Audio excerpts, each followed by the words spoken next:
అంటే మీరు ఈ 5 సంవత్సరాల్లో మీరు ప్రతిపక్ష హోదా మీకు రాదు. అది మీరు మెంటల్గా ప్రిపేర్ అయిపోండి. 11 సీట్లతోటి మీకు ప్రతిపక్ష హోదా ఇవ్వబడదు, రాదు. ఎందుకంటే ఇట్ ఈస్ చంద్రబాబు గారు గౌరవ ముఖ్య ప్రత్యేకించి డిమాండ్ మాకు ప్రతిపక్ష హోదా ఇవ్వాలి అనేది చాలా బలంగా మాట్లాడుతూ వచ్చారు. ఇది అడిగితే వచ్చేది కాదు, అది ప్రజలు ఇస్తేనే వస్తుంది.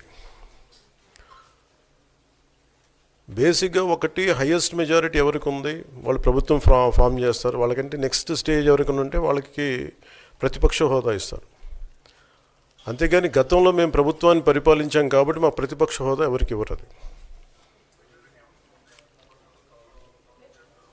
కనీసం జనసేన కంటే కూడా ఒక సీట్ ఎక్కువ వచ్చినా కానీ వాళ్ళకి ప్రతిపక్ష హోదా దక్కేది. ఈ రోజున ప్రభుత్వంలో సెకండ్ లార్జెస్ట్ పార్టీ జనసేన. దాన్ని ప్రజల దృష్టికి తీసుకొద్దాం.